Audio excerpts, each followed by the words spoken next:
Semangat sekali. Ya, puji Tuhan. Oke, sebentar saya alihkan.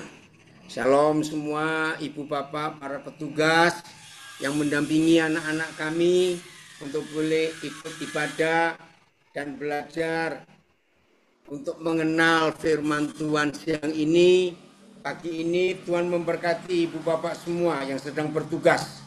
Puji Tuhan kita dapat kesempatan lagi untuk boleh belajar bersama-sama.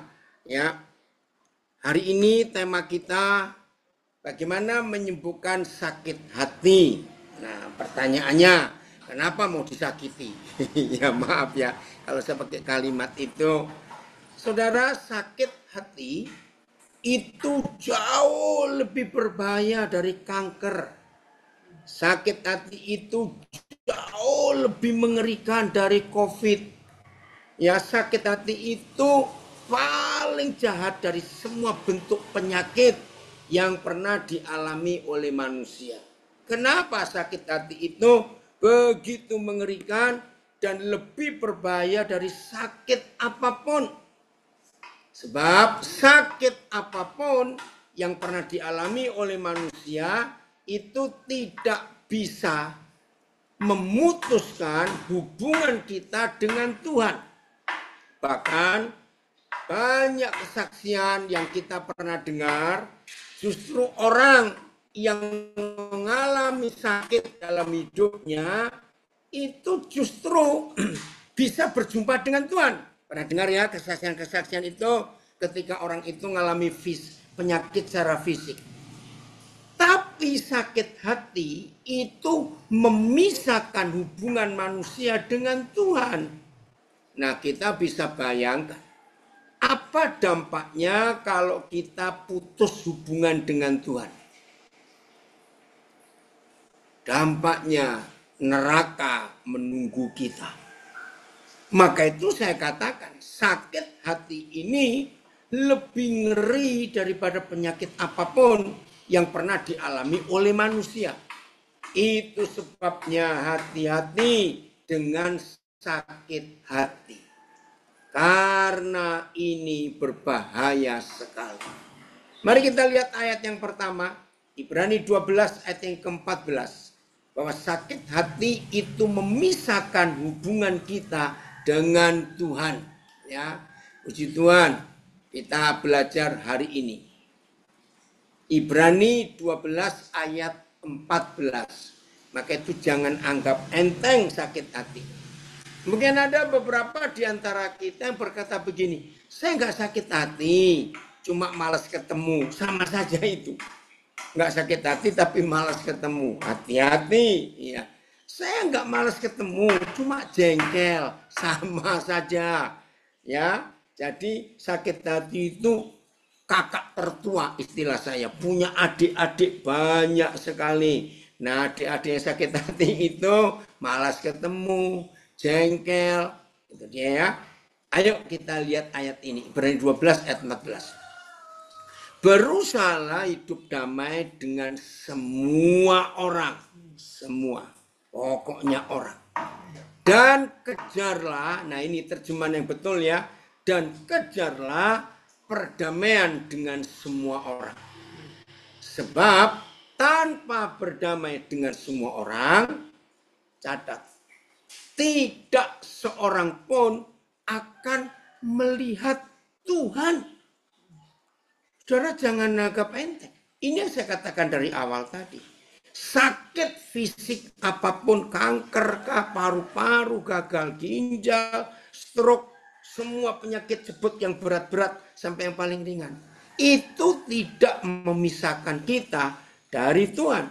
Bahkan tidak sedikit kesaksian-kesaksian yang kita dengar. Ada orang yang mengalami sakit begitu parah, justru bisa berjumpa dengan Tuhan. Tapi sakit hati itu membuat kita nggak bisa melihat Tuhan. Coba renungkan. Kalau melihat Tuhan nggak bisa, berarti ketemu lebih nggak bisa lagi. Betul tidak? Ketemu nggak bisa. Melihat aja nggak bisa. Maka itu saya katakan dari awal tadi, sakit hati ini paling mengerikan. Karena manusia yang mengalami sakit hati tidak bisa melihat Tuhan. Dan ingat, dalam hidup ini cuma ada dua kekuatan. Kalau enggak Tuhan ya setan, gitu saja. Jadi kalau ada hamba Tuhan, pendeta, penginjil, majelis gereja, pelayan Tuhan, bahkan semua murid-murid Tuhan Yesus, rajin pelayanan, aktif dalam kegerejaan, tetapi masih punya musuh, maka hamba Tuhan sehebat apa, nggak bisa melihat Tuhan. Kan aneh. Katanya melayani Tuhan, katanya hamba Tuhan, katanya murid Tuhan, tapi nggak bisa melihat Tuhannya, nggak bisa melihat gurunya. Berarti orang itu melihat setan. Karena cuma ada dua kekuatan. Kalau nggak Tuhan dan setan, ingat ini. Maka itu saudara, setan paling suka mengganggu murid-murid Tuhan Yesus. Bukan dengan gangguan yang lain, tapi nomor satu, sakit hati. Karena setan tahu ayat ini, bahwa yang membuat kita nggak bisa berjumpa Tuhan bukan tidak berdoa pagi, bukan tidak baca Alkitab, bukan tidak puasa, bukan karena tidak memberi persembahan, bukan, sakit hati. Nah, maka itu saya pakai istilah terjemahan yang lebih bebas. Berusahalah hidup damai dengan semua orang. Kalimat lainnya, berusahalah hidup tidak punya musuh. Catat itu. Misalnya, saudara tinggal di sebuah kecamatan misalnya. Dan penduduk kecamatan di mana saudara tinggal itu 20.000 jiwa. Ya, ini contoh. Saudara nggak bisa berkata gini kepada Tuhan, Tuhan, saya sudah berdamai dengan 19.999 orang. Tinggal yang satu ini, Tuhan. Ingat loh. Tetap nggak bisa melihat Tuhan. Karena perintahnya, berusahalah hidup damai dengan semua orang. Saudara, ini dia bagaimana setan tahu satu-satunya yang bisa memisahkan murid-murid Tuhan Yesus dengan gurunya, yang bisa memisahkan anak-anak Bapa di surga dengan Bapaknya adalah sakit hati. Masih punya musuh, tidak berdamai. Maka itu saya punya istilah ini. Dengarkan yang belum pernah dengar istilah ini. Dengarkan. Mana lebih mudah? Saya beri pertanyaan. Tolong jawab. Yang di Zoom, Instagram, Facebook silakan nulis. Tolong jawab. Mana lebih mudah? Doa puasa atau mengampuni? Mana lebih mudah? Doa pagi atau mengampuni? Mana lebih mudah? Membaca Alkitab atau mengampuni? Mana lebih mudah? Memberi persembahan atau mengampuni? Mana lebih mudah? Wah, jadi sudah pada jawab. Mana lebih mudah? Melayani pekerjaan Tuhan atau mengampuni? Nah, jawabannya semuanya. Ternyata semua aktivitas kita untuk pekerjaan Tuhan itu jauh lebih mudah kita lakukan daripada hidup tidak punya musuh. Sekarang ngerti? Bagaimana setan nggak pernah terpengaruh kalau kita rajin doa. Setan tidak pernah terpengaruh kalau kita rajin puasa. Setan tidak pernah terganggu kalau kita aktif melayani. Satu-satunya yang mengganggu setan, kalau mereka tahu bahwa kita hidup tidak punya musuh, itu akan mereka ganggu.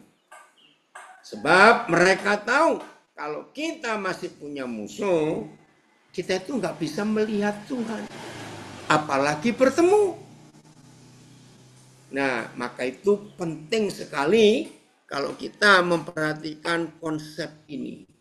Hidup tidak punya musuh.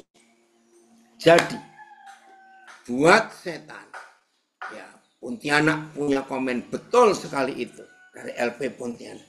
Jadi, yang setan akan ganggu kalau mereka tahu saudara dan saya berkeputusan selalu mengampuni. Sehingga tidak ada lagi sakit hati, kekecewaan, malas ketemu, jengkel dengan siapapun juga. Nah, ini yang Tuhan cari di antara kita. Nah, tema kita hari ini, bagaimana cara menyembuhkan sakit hati? Caranya cuma satu. Bukan doa puasa, bukan doa pagi, bukan doa malam. Tidak. Cara menyembuhkan sakit hati cuma satu. Mengampuni.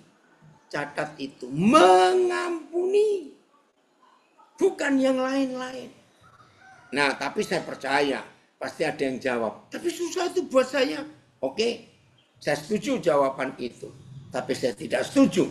Kalau saudara berkeputusan tetap sakit hati dan tidak mau mengampuni. Nah, itu yang Tuhan tidak suka. Ayo hari ini kita mengambil keputusan untuk selalu mengampuni. Harus tidak ada pilihan. Karena tanpa mengampuni, kalau hidup murid-murid Tuhan Yesus masih punya musuh, ada orang yang belum mau diampuni, ingat tidak bisa melihat Tuhan. Saudara, lalu gimana cara mengampuni? Gampang. Ya, sangat mudah. Jangan bilang susah. Bagaimana mudahnya mengampuni? Selalu ingat. Selalu ingat. Dosa kita kepada Tuhan jauh lebih besar. Jauh lebih jahat daripada kesalahan banyak orang terhadap diri kita. Jadi kita disakiti sesakit apa? Kita ditipu mentah-mentah oleh seseorang. Kita dibohongin, kita dikhianati. Sudahlah sebutkan hal-hal jahat yang orang-orang lakukan buat kita, sebut. Catat. Masih jauh lebih jahat yang kita lakukan kepada Tuhan.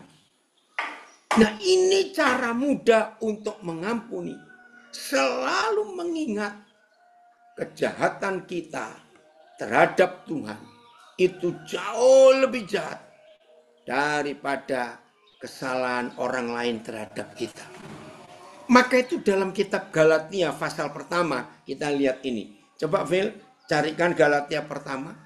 Ketika Paulus menulis kesaksian, dan kesaksian itu bisa kita baca sampai hari ini. Bagaimana jahatnya dia dulu.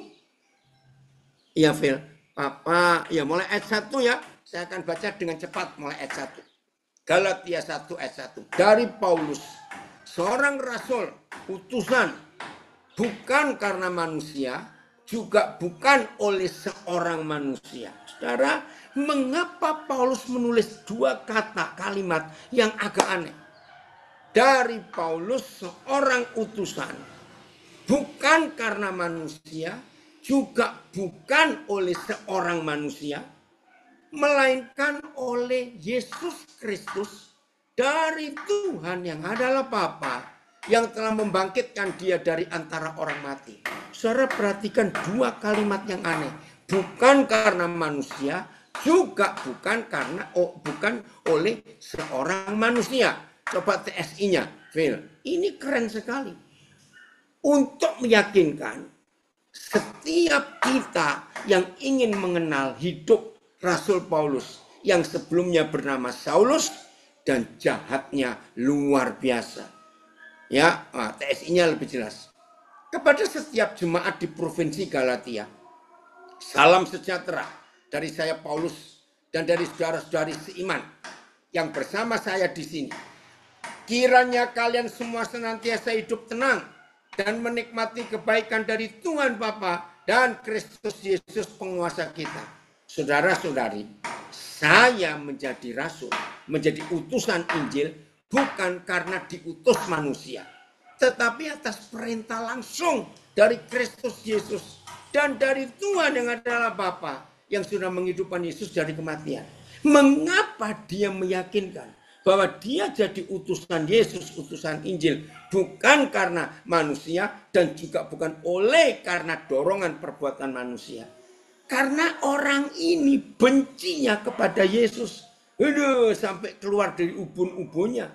Maka itu dia dengan mandat penuh dari tokoh-tokoh agama Yahudi zaman itu mendapat surat mandat penuh. Keliling kamu ke daerah-daerah Israel. Tangkap itu semua yang mengaku murid-murid Yesus. Bayangkan sekejam itu nih orang. Dan sejarah mencatat martir pertama, ya, murid Yesus yang pertama mati karena Injil, itu namanya Stefanus. Dibaca nanti di Kisah Rasul. Dan Stefanus ini mati atas perintah orang ini, Saulus. Sebab dia bencinya kepada Yesus itu keluar dari ubun-ubunnya. Maka itu ketika dia menjadi murid Yesus, itu buat dia pergumulan besar. Istilahnya seperti menjilat ludah sendiri.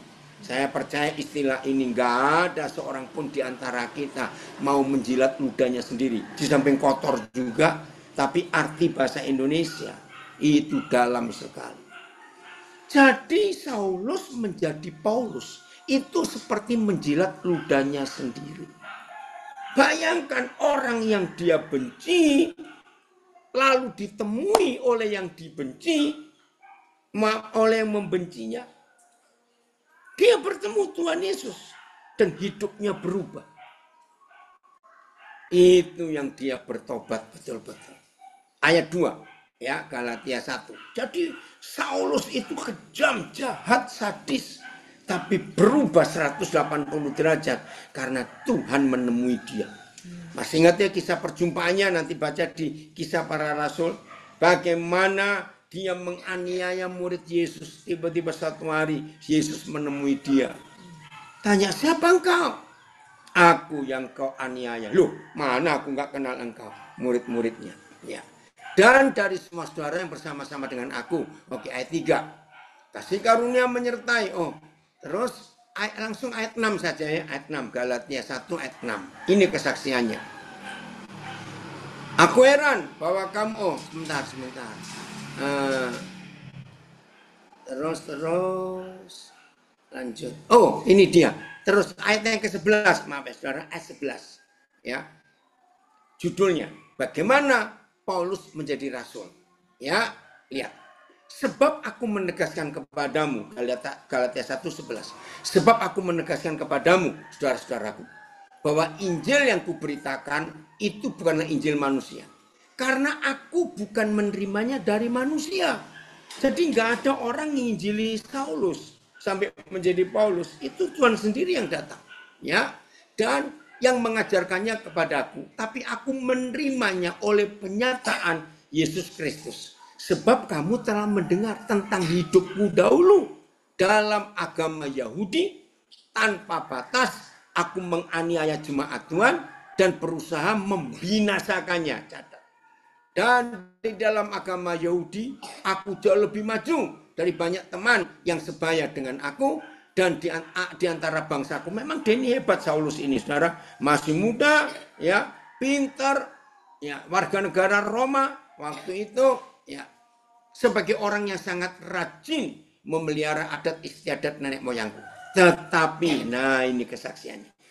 Waktu ia yang telah memilih aku sejak kandungan ibuku dan memanggil aku oleh kasih karunia-Nya, berkenan menyatakan anaknya di dalam aku, supaya aku memberitakan dia, Yesus, di antara bangsa-bangsa bukan Yahudi, maka sesaat pun, nah ini konsep penting, naik lagi Phil, Bapak kepotong, maka sesaat pun aku tidak minta pertimbangan kepada manusia.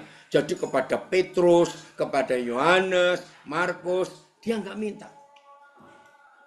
Juga aku tidak pergi ke Yerusalem. Ini dia. Mendapatkan mereka yang telah menjadi rasul sebelum aku. Tetapi aku berangkat ke tanah Arab. Dan dari situ kembali lagi ke Damsyik. Sekarang kota Damaskus. Kenapa dia lari ke Arab, saudara? Karena dia sedang berlawanan dengan logika yang dia miliki sebelumnya. Bagaimana orang yang aku benci sekarang aku harus layani. Dan orang yang aku benci itu menemui aku dan merubah hidupku. Dan dia yang pernah aku benci habis-habisan minta aku menjadi timnya. Wah, itu bertentangan. Maka itu saya katakan Paulus sedang menjilat ludahnya sendiri. Itu berat. Ini loh kesaksiannya, saudara. Nah, bagaimana cara dia bisa mengampuni dan tidak punya sakit hati? Karena dia sadar siapa dia sebelum menjadi rasul. Orang jahat, orang sadis. Nggak cuma kejam, sadis dengan kejam itu beda. Dengan perintahnya, matikan Stefanus, rajam, lempari dengan batu. Itu dengan perintahnya. Bisa berubah, melayani Yesus. Maka itu penderitaan Paulus ini luar biasa. Karena dia sadar. Jadi, saudara dan saya bisa sembuh dari sakit hati. Berapapun beratnya dan jahatnya orang-orang, saudara-saudara itu berlaku atas hidup kita. Ya, saya ulangi, berapa jahatnya pun saudara-saudara kita itu berlaku menyakiti kita. Ingat, kejahatan kita kepada Tuhan jauh lebih jahat daripada kelakuan orang itu terhadap kita. Ini salah satu cara kita sembuh dari sakit hati. Yaitu selalu mengingat kenajisan kita, kejahatan kita di masa yang lalu. Belum selesai, Fit. Lihat kali ayat berikut di Galatia 1. Saulus bingung dengan hidupnya. Lalu 3 tahun kemudian. Saudara, ngapain 3 tahun dia di tanah Arab? Kalau saya pakai istilah psikologi, dia sedang mencuci otaknya sendiri. Kenapa harus cuci otak? Karena dia dulu membenci orang yang sekarang dia kasih. Kan aneh sekali. Itu cuci otak. 3 tahun dia perang dengan batinnya sendiri. Aku ini sadar gak sih? Aku ini gila gak sih? Masa yang aku benci dulu, aku suruh ngelayani dia? 3 tahun itu bukan waktu yang pendek. Dia berjuang dengan dirinya sendiri. Aku ini gila enggak? Aku ini waras atau tidak? Itu loh 3 tahun, saudara. Luar biasa. Kemudian aku pergi ke Yerusalem. Nah, baru 3 tahun kemudian, setelah dia yakinkan dirinya bahwa aku tidak salah, aku tidak gila, aku ini waras, aku ini sadar bahwa yang aku benci dulu memanggil aku. Bukan cuma untuk mengasihi dia, tapi untuk melayani dia. Bayangkan, saudara. Setelah yakin, dia bilang, lalu 3 tahun kemudian aku pergi ke Yerusalem untuk menemui Kefas, Petrus. Kenapa dia milih Petrus? Karena memang Petrus yang dipilih. Menjadi sokok guru jemaat, itu kitab Wahyu menuliskan. Dan aku menumpang 15 hari di rumahnya. Keren ini loh, saudara. 15 hari, 2 minggu lebih. Untuk apa dia tinggal ya di rumah Petrus? Karena dia ingin belajar. Sebab Petrus ini murid yang cukup dekat dengan Tuhan Yesus. Ini 15 hari itu dia ingin tahu. Untuk meyakinkan panggilannya. Tetapi aku tidak melihat seorang pun dari rasul-rasul yang lain. Kecuali Yakobus, saudara Tuhan Yesus. Jadi cuma ketemu 2 orang. Petrus dan Yakobus. Lihat ini, ayat 20. Di hadapan Tuhan, ku tegaskan. Apa yang kutuliskan kepadamu ini benar. Saudara, Paulus begitu yakin setelah 3 tahun di tanah Arab. Aku tidak berdusta. Kenapa dia meyakinkan ini? Ayo jujur. Saudara-saudara yang waktu itu menjadi murid-murid pertama di Yerusalem. Tahu siapa orang yang bernama Paulus sekarang? Yang dulunya adalah Saulus. Orang-orang yang menganiaya gereja. Tiba-tiba dia nongol. Coba renungkan. Tiba-tiba dia nongol. Kira-kira kalau kita ada di situ kaget dan ketakutan enggak? Loh, ngapain dia ada di sini? Weh, jangan-jangan dia akan nangkapin kita lagi. Bisa bayangkan enggak itu, saudara? Dia baru muncul. Tapi saudara curiga. Disinilah pengampunan itu terjadi. Mantan pembenci menjadi yang mengasihi yang pernah dibenci, itu enggak mudah. Waduh, ini dia. Lihat ayat 23. Ya, mereka hanya mendengar. Saudara kita di Yerusalem, mereka hanya mendengar bahwa ini orang yang dahulu menganiaya kita, sekarang memberitakan iman yang pernah hendak dibinasakannya. Coba bayangkan. Lalu saudara itu memuliakan Tuhan karena Paulus. Jadi Galatia 1 ini menunjukkan siapa Paulus waktu masih jadi Saulus. Jadi tiap kali Paulus ingat kejahatan dia, kesadisannya, menganiaya murid-murid Yesus, membuat dia nggak bisa lupa akan kasih Tuhan. Jadi saudara, kalau kita sadar kejahatan kita di masa lalu, kekurangan ajaran kita, kenajisan kita, kebobrokan kita di masa lalu, lalu kita bisa jadi seperti ini hari ini. Jahat kalau saudara tidak mau mengampuni saudaramu yang melakukan kejahatan kepada saudara. Tapi kejahatan kita lebih besar kepada Tuhan daripada kejahatan saudara kita terhadap kita. Kita ini jahat. Masa ada yang sudah mengampuni kita seperti itu, kita nggak mau mengampuni mereka? Ayo saudara, mulai hari ini kita melakukan pengampunan kepada siapa saja. Jadi jelas ya, untuk kita menyembuhkan sakit hati, selalu ingat kejahatan kita di masa lalu. Kita ini jahatnya, kurang ajarnya kepada Tuhan. Aduh, sudah enggak ke itu.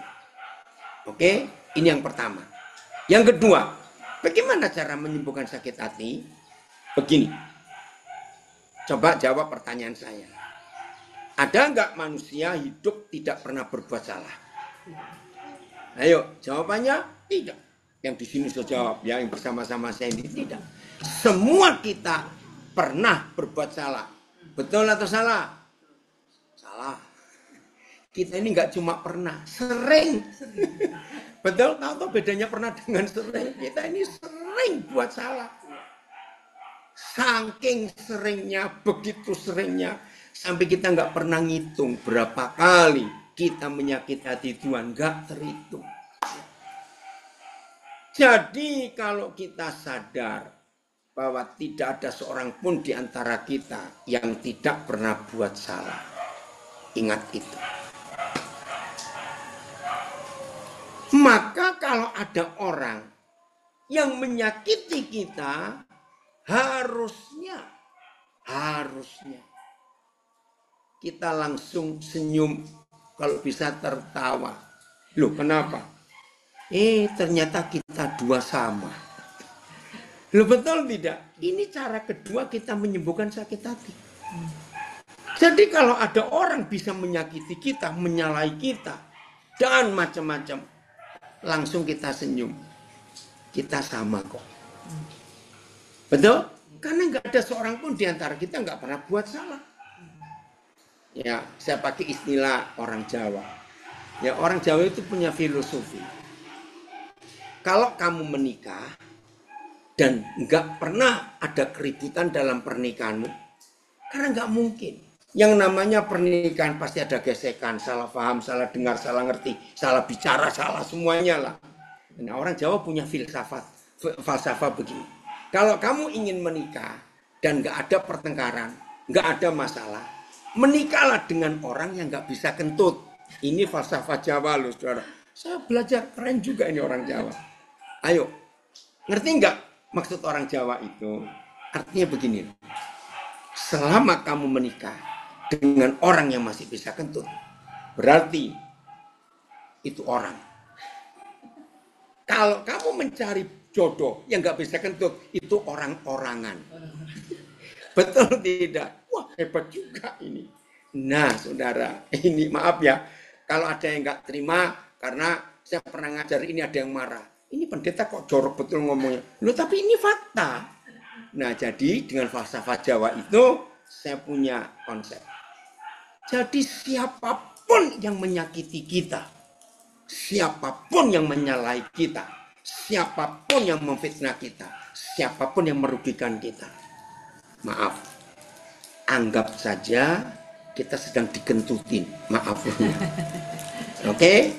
Nah, kalau sampai di sini saya tanya lagi. Jangan tersinggung. Kita bisa kentut nggak? Oh, manusia hidup tidak bisa kentut sehari saja. Harus ke dokter. Ada masalah di pencernaannya. Lo betul tidak, saudara?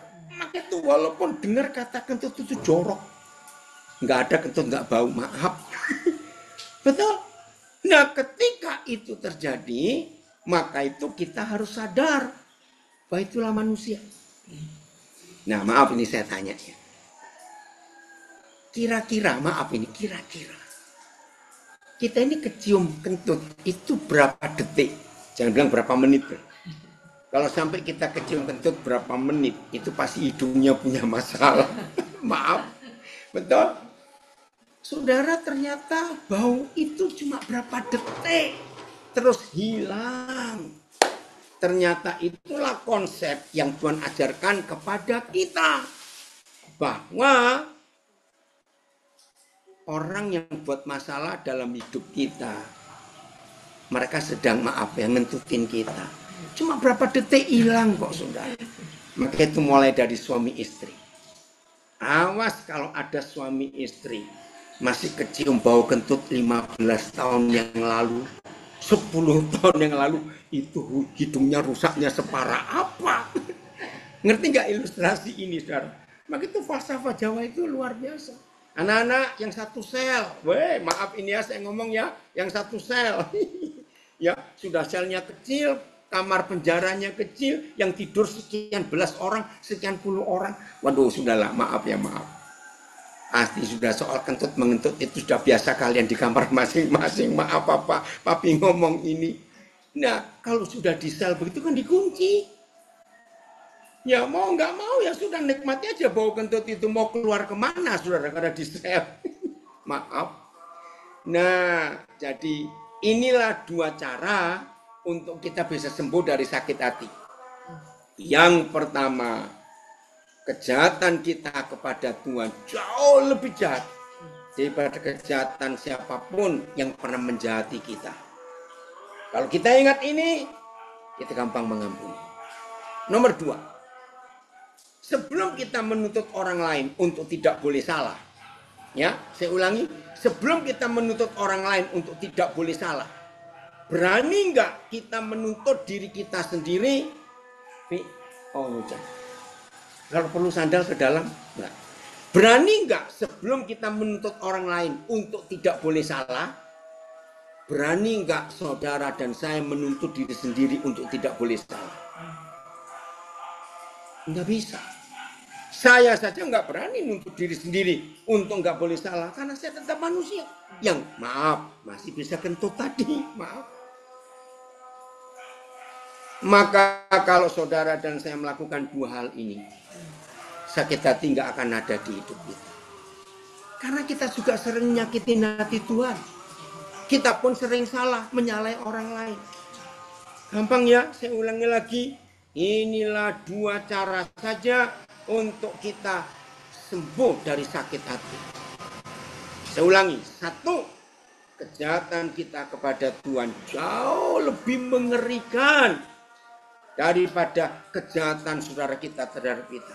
Kalau kejahatan kita kepada Tuhan sejahat itu, sekejam itu kita kepada Tuhan, dan begitu kita mengaku dosa, Dia mengampuni dengan mudah dan tanpa syarat.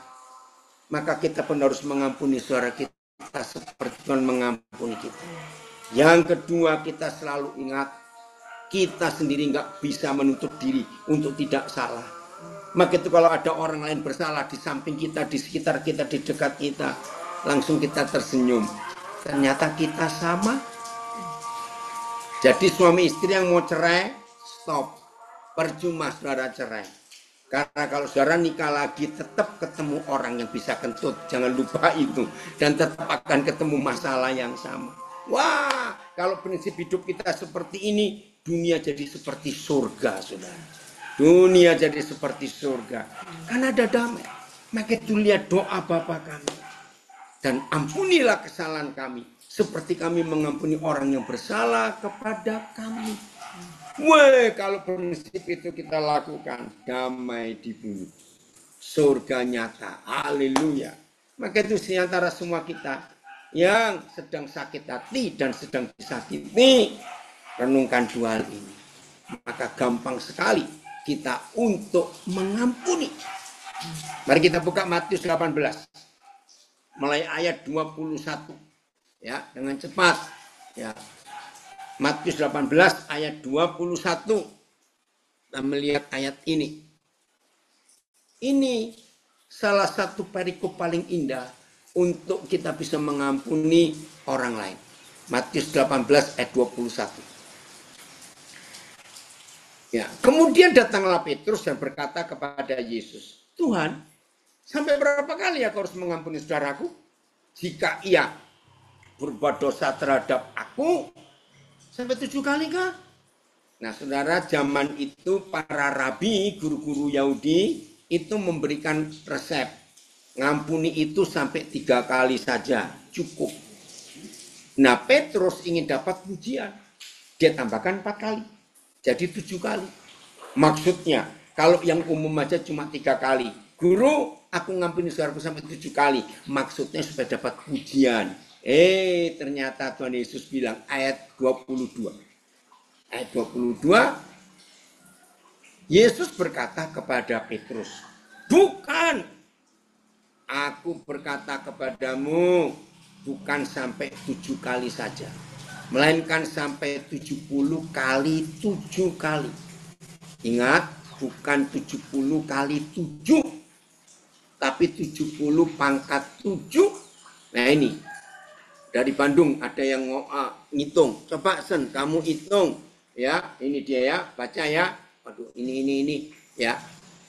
Jadi 70 pangkat 7 itu, ini miliar atau nolnya berapa? 1, 2, 3, 4. 0, 12 itu berapa? Miliar? 8,2 triliun, Pak. 8,2 triliun. 70 pangkat 7 itu 8. Ini ya, saya tolong ya di screenshot supaya tahu ya. Ini loh, saya coba tunjukkan ya. Berapa banyak itu? Harus ngampuni. Sebentar, tutup dulu videonya ya. Berapa banyak kita harus ngampuni? Coba ya, saya besarkan dulu. Tolong ditulis ya. Mana ini? Tuh. Bentar ya, yang di sini, yang di Instagram bisa nggak ya?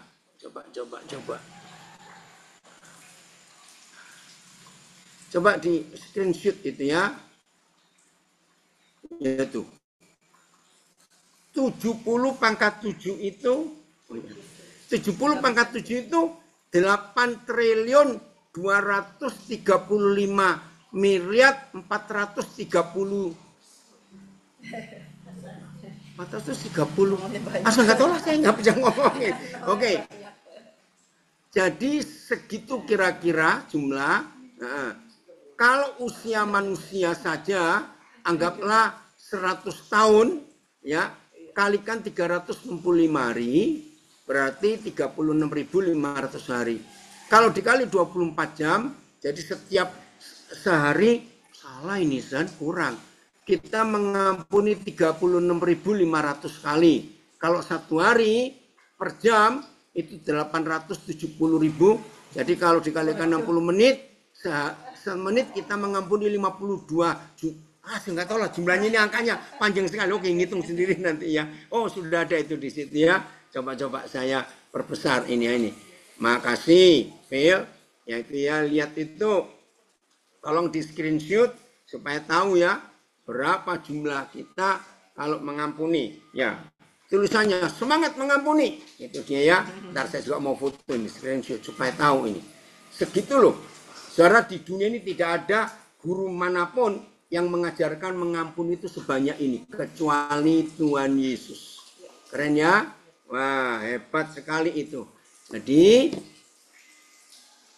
8 triliun 235 miliar 430 juta. Ya, banding Mazmur 90 ayat 10, umur manusia 70 tahun. Jadi 70 tahun itu sama dengan 25.550 hari. Jadi kalau satu hari 24 jam kita harus mengampuni sebanyak 322.326.027 kali. Kalau satu jam kita harus mengampuni sebanyak 13.440.251 kali. Satu menit harus mengampuni 223.838 kali. Satu detik, aduh habis harus mengampuni 3.731 kali. Sanggup enggak? Ini loh, hitungan Tuhan itu luar biasa. Keren ya? Maka itu saudara, jangan punya musuh dalam hidup ini, supaya kita mendapat berkat Tuhan yang luar biasa. Oh, terima kasih Tuhan, kalau kita bisa hidup berdamai, tidak punya musuh. Itu cara kita menghitung. Bentar, ini kalau nggak mau turun ini ya. Oke. Nah, mau apa lagi? Kalau kita sudah melihat jumlah segitu itu dalam menghitung. Aduh, saudara nggak sanggup, saudara ya. Nah, jadi ampuni saja. Oke. Jadi, maka hidup kita akan bahagia sekali. Kalau kita hidup itu nggak punya musuh. Nah, terus. Masih Matius 18 ya. Ayat 23 sekarang. Ayo cepat. Matius 18 ayat 23-nya. Oke. Aduh, ini siapa? Koitin. Maaf ya kalian. Oke ya. Sebab hal kerajaan surga seumpama seorang raja yang hendak mengadakan perhitungan dengan hamba-hambanya. Terus ayat 24. Ayat 24. Monggo. Setelah ia mulai mengadakan perhitungan itu, dihadapkanlah kepadanya seorang, saya pakai rupiah ya, yang berhutang 10 miliar rupiah. Ya, gajinya sebulan cuma 3 juta. Kapan lunasnya ini? Tetapi karena orang itu tidak mampu melunaskan hutangnya, raja itu memerintahkan supaya ia dijual bersama anak istrinya dan segala miliknya untuk membayar hutangnya.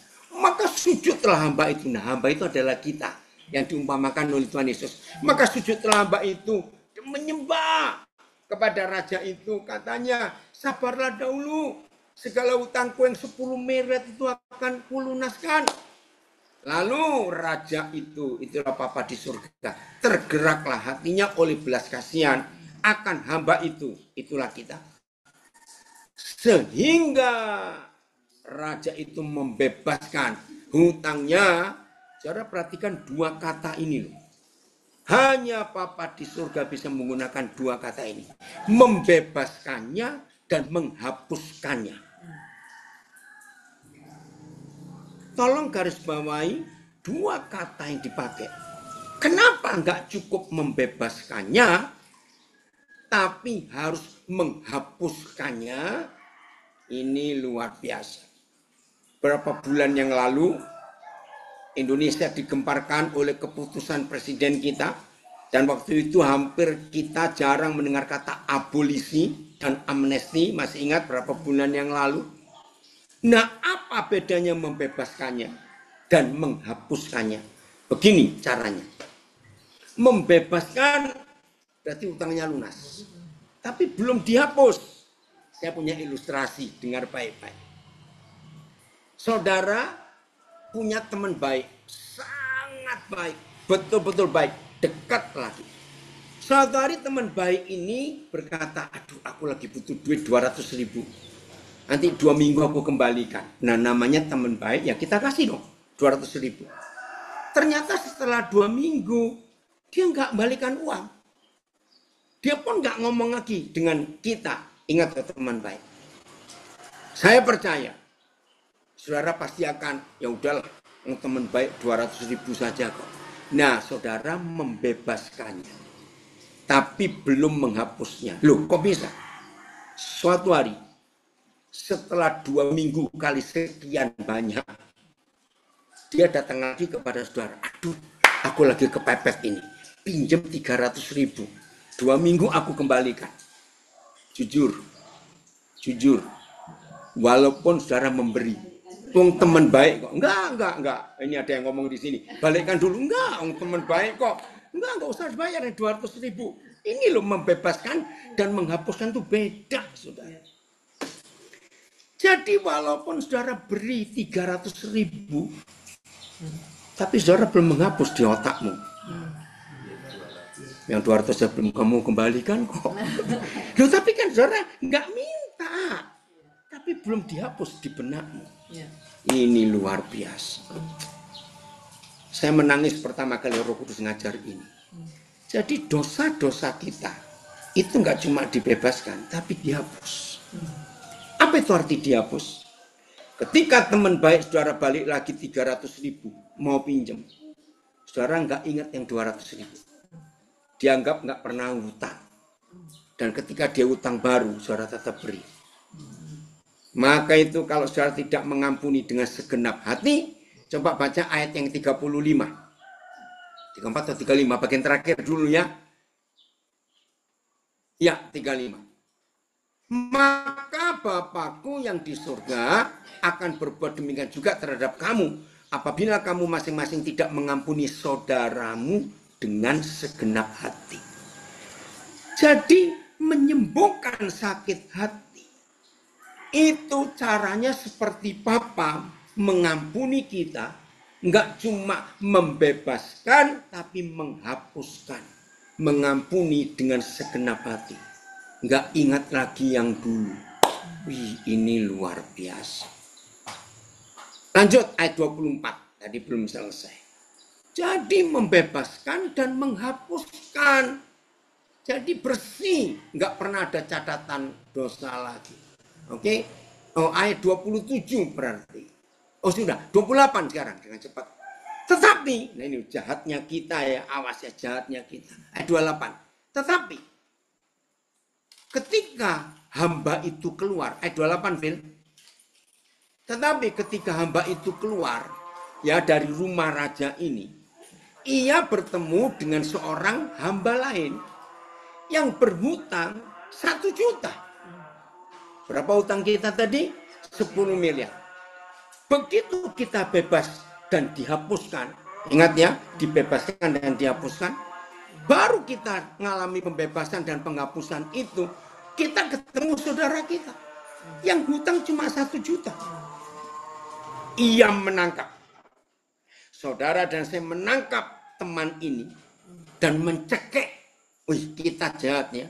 Katanya, bayar hutangmu yang 1 juta tadi. Maka sujudlah kawan itu. Saudara kita yang punya hutang 1 juta ini sujud kepada kita. Memohon kepadanya, sabarlah dahulu. Hutang kita akan kulunaskan. Kata-kata saudara kita ini persis kata-kata kita yang kita katakan kepada raja untuk membebaskan dan menghapuskan 10 miliar tadi. Persis. Tetapi saudara menolak. Perhatikan, saudara menolak dan menyerahkan kawan kita ke dalam penjara sampai dilunaskannya yang 1 juta itu. Ayat 31. Melihat itu kawan-kawannya yang lain sangat sedih, lalu menyampaikan segala hal yang terjadi kepada Tuhan mereka. Ayat 32. Raja itu menyuruh memanggil orang itu dan berkata kepadanya, hai hamba yang jahat, 10 miliar hutangmu ku hapuskan. Enggak cuma dibebaskan. Ingat tadi bedanya membebaskan menghapuskan. 10 miliar hutangmu ku hapuskan.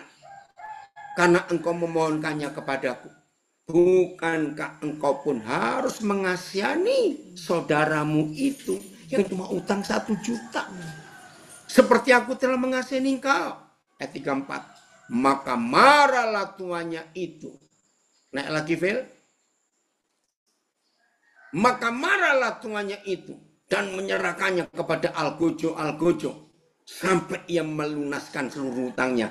Maaf ini hanya pengertian saja. Ya untuk membayangkan 1 Algojo saja nggak tahu hidup ini jadi apa. Ini algojo. Nah, untuk lebih memudahkan konsep pikiran kita, tolong jawab pertanyaan saya. Apa bedanya algojo dengan tukang pijit? Ayo, beda atau sama? Algojo dengan tukang pijit. Ya, ini ada yang tanya. Gimana jika ada saudara pinjam 200 juta? Ditagih marah-marah. Bagaimana solusinya? Ya, apakah harus diam? Enggak harus diam ya. Nah, satu, tetap ditagih karena 200 juta ya. Terus ya cari orang-orang yang kenal orang itu juga ya, tapi tetap enggak boleh dendam. Ya, diusahakan terus nagih enggak apa-apa. Ya, bukan berarti terus bebas gitu, ini kan bicara uang, beda dengan kesalahan tadi itu. Oke ya. Nah, saya lanjut. Ngeri. Kalau saudara tidak mau mengampuni, algojo siap nyiksa saudara. Maka itu saya katakan di awal tadi, sakit hati. Saudara Nata, berapa kali ini? Kode ada di Belanda terakhir nggak ketemu. Ya. Kalau kita tidak mengampuni, maka algojo siap menyiksa hidup ini. Maka itu di awal tadi saya katakan sakit hati itu lebih ngeri dari kanker dan sejenisnya. Karena sudah hancur hidup ini, nggak lihat Tuhan lagi, ruginya double-double. Ayat 35 terakhir. Maka Bapakku yang di surga akan berbuat demikian juga terhadap kamu, terhadap kita.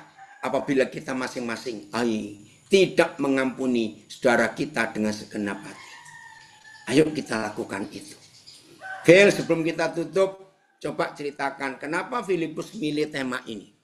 Ya, ayo kita dengar dulu pendapatnya.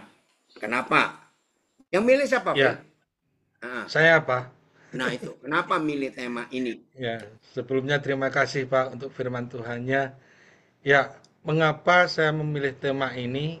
Karena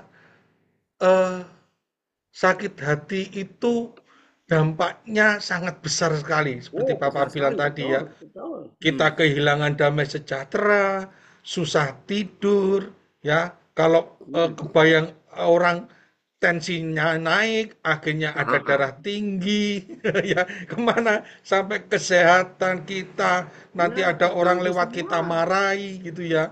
Kita marah-marah sama dia, apalagi maaf kata saudara-saudaraku yang di lapas maupun yang di rutan ya, kalau sudah satu ruangan begitu, mau nggak mau harus bersinggungan, harus menyampaikan kata-kata, mari bersama-sama ya tadi udah dikatakan, ayo kita mengampuni.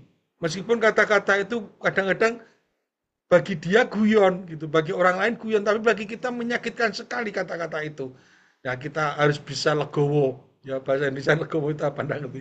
Harus bisa menerima ya, harus bisa menerima untuk bisa mengampuni. Mungkin ada perbuatan yang tidak menyenangkan.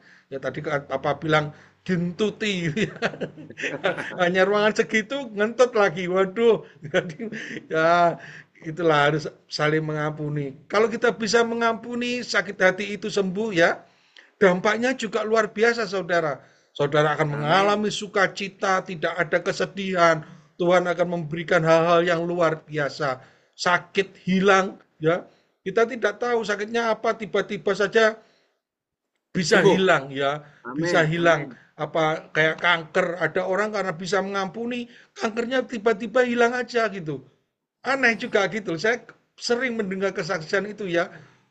Dia sakit kanker, sudah parah stadium 4, dan dia bisa mengampuni orang yang bersalah kepada dia beberapa tahun yang lalu, akhirnya dia sembuh, gitu ya. Itu yang dahsyat ya, dari kuasa pengampunan, dari kuasa yang bisa menyembuhkan sakit hati itu tadi, dampaknya luar biasa. Sukacita Roh Kudus kita akan bisa melihat Tuhan gitu ya. Kita akan bisa melihat Tuhan, kita akan bersukacita senantiasa. Itu Pak, kenapa saya pilih tema ini. Puji Tuhan, berbahagialah kita kalau kita menjadi pengampun-pengampun. Ya, tidak ada tuntutan apapun juga. Oke, Tuhan memberkati kita semuanya. Ya, siapa yang mau doa ini, Vel?